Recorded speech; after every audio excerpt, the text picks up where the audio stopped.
दोस्तों, क्या कभी आपने बैंक का चेक यूज किया है? और क्या आपने गौर किया है कि इस चेक के ऊपर क्या क्या चीजें होती है? ये चेक होता क्या है? ये चेक कैसे काम करता है? साथ ही साथ इस चेक के ऊपर क्या क्या चीजें होती है? और एक बैंक के पास जो अमाउंट होता है, डिपॉजिट होता है, उसका कितना प्रोपोर्शन बैंक अपने पास रखता है और क्यों रखता है? जो प्रोपोर्शन बचता है उसका बैंक क्या करता है? जानेंगे इस वीडियो के अंदर। बने रहिए इस वीडियो के अंत तक।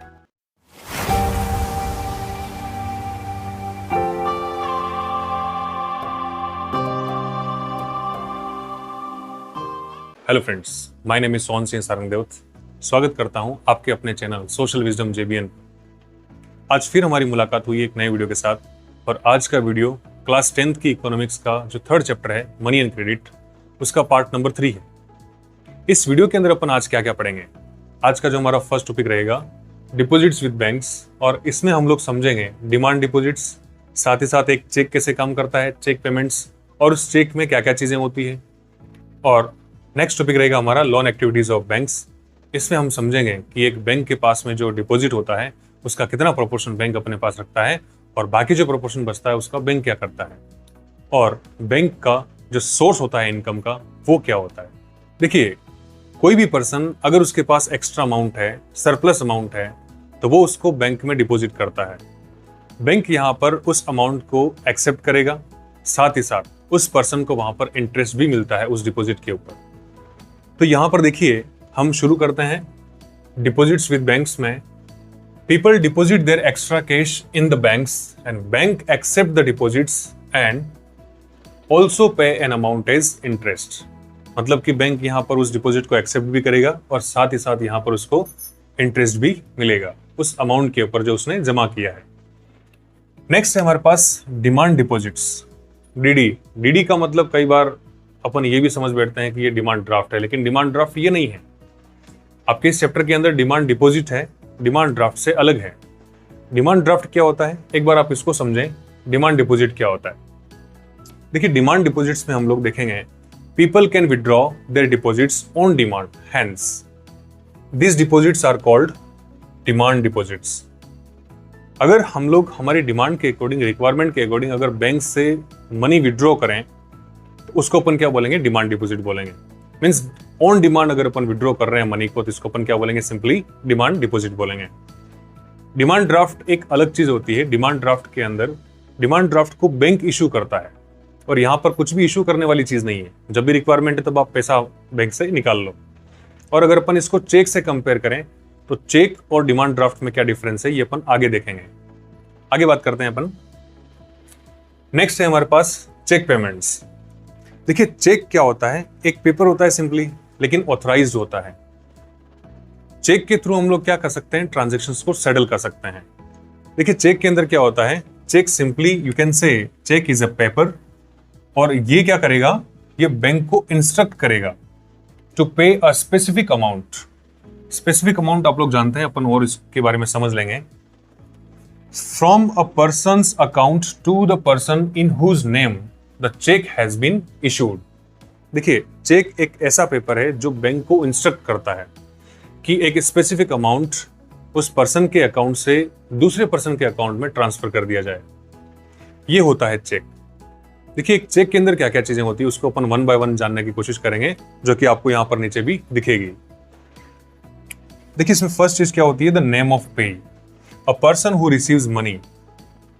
मतलब कि चेक के अंदर जो पेई होता है, पेई वो पर्सन है जिसको अमाउंट आप भेजना चाहते हैं, उसको ट्रांसफर करना चाहते हैं। नेक्स्ट यहां पर है rupees in words and digits. देखिए, इस चेक के अंदर आप देख पा रहे हैं कि अमाउंट को डिजिट्स में और वर्ड्स में लिखा हुआ है। इसी के साथ अपन बात करते हैं आगे। नंबर 3 पे हमारे पास होगा account number of the holder. देखिए, जिसके अकाउंट से पैसा कटना है उसका अकाउंट नंबर वहां पर मेंशन करना जरूरी है और वो ऑलरेडी उसमें मेंशन होता है। नेक्स्ट यहां पर है बैंक ब्रांच कोड। देखिए, इस चेक के अंदर जो स्टेट बैंक ऑफ इंडिया है, इसके नीचे की तरफ आप देख पा रहे हैं बैंक का जो ब्रांच कोड होता है वो मेंशन होता है इसके अंदर। नेक्स्ट अपन डिस्कस करते हैं इसके अंदर चेक नंबर। चेक नंबर भी आपको इस चेक के अंदर क्लियर दिख रहा है। नेक्स्ट होता है यहां पर कोडिंग यूज्ड बाय बैंक्स। देखिए, एक स्पेशल कोडिंग है जो यहाँ पर बैंक्स यूज करता है और इस चेक के बॉटम पर आप देख पा रहे हैं वहां पर जो कोडिंग यूज कर रखी है, वो कोडिंग यहाँ पर बैंक यूज करते हैं स्पेशली इसको प्रोटेक्ट करने के लिए। नेक्स्ट है यहाँ पर सिग्नेचर ऑफ दी पेयर। इस चेक के अंदर आप देख पा रहे हैं सलीम का साइन कर रखा है वहां पर, तो जिसके अकाउंट से पैसा कटना है उसका साइन वहां पर होना जरूरी है, सिग्नेचर होना जरूरी है। तो ये सारी चीजें होती है किसी एक चेक के अंदर। अगर जब भी आपके सामने कोई चेक आएगा या फिर आप चेक यूज करेंगे तो उस चेक में अब जब भी आप यूज करें तब ध्यान रखें कि आपने क्या क्या चीजें उसमें फिल करनी है। तो आई होप ये चीज आपको समझ में आई होगी। आगे बढ़ते हैं हम। तो नेक्स्ट टॉपिक हमारा रहेगा लोन एक्टिविटीज ऑफ बैंक्स। देखिए इस टॉपिक के अंदर हमें यह समझना है कि एक बैंक के पास में जो उसका टोटल अमाउंट है, टोटल डिपॉजिट है उस बैंक के पास में, उसका एक प्रोपोर्शन उसको अपने पास रखना जरूरी होता है। कितना प्रोपोर्शन है?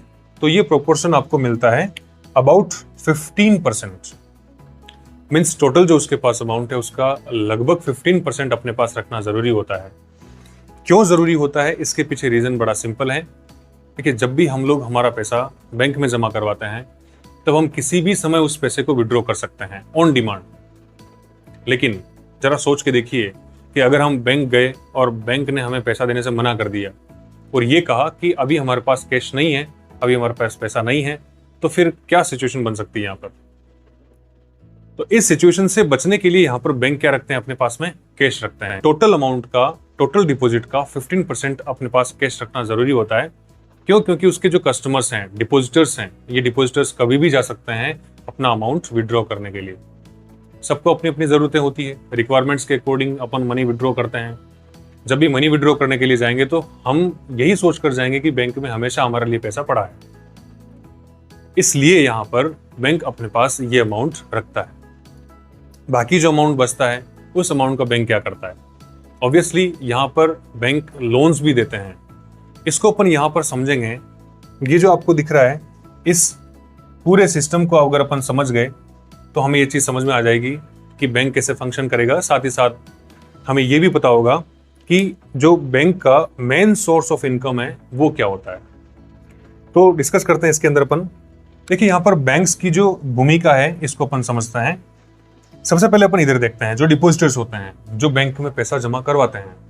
दूसरी तरफ आप देख पा रहे हैं बोरोवर्स, जो बैंक से पैसा लेते हैं। डिपॉजिटर्स क्या करते हैं? यहाँ पर अपना जो पैसा है उसको डिपॉजिट करते हैं बैंक्स के अंदर।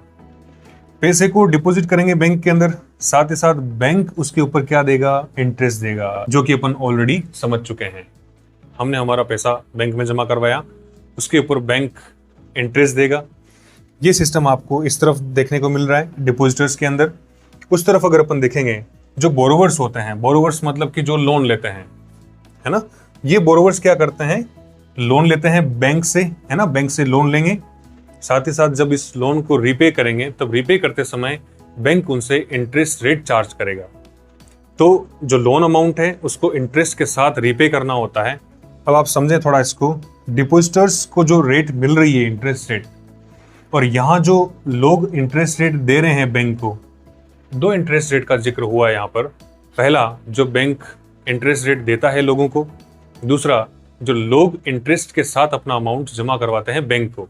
इन दोनों इंटरेस्ट रेट में डिफरेंस होता है।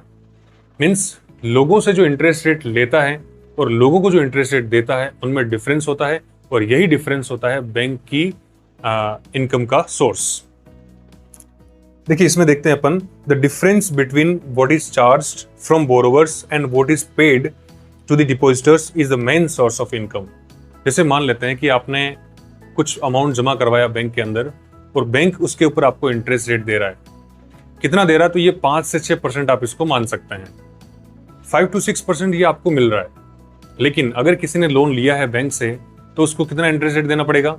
इसको आप मान सकते हैं करीब 8 से 9%। ये भी वरी करता है और लोन के नेचर पर डिपेंड करता है। मतलब ये हुआ कि अगर इसको अपन 9% मान लें और इस तरफ अपने को मिल कितना रहा है? 5 to 6% मिल रहा है।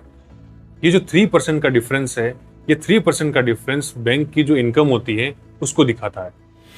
देखिए अब यहाँ पर एक लास्ट टॉपिक बचता है अपना, डिमांड ड्राफ्ट और चेक में डिफरेंस।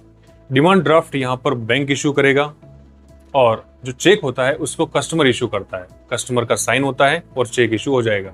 लेकिन डिमांड ड्राफ्ट के अंदर डिमांड ड्राफ्ट को बैंक इशू करेगा। सेकंड पॉइंट यहाँ पर आप ऐड कर सकते हैं इन दोनों के बीच में डिफरेंस का, वो ये है कि डिमांड ड्राफ्ट जब इशू होता है तब बैंक से अमाउंट कट जाता है, लेकिन चेक पर अगर आप साइन करते हैं तो साइन करते ही पैसा कटता नहीं है।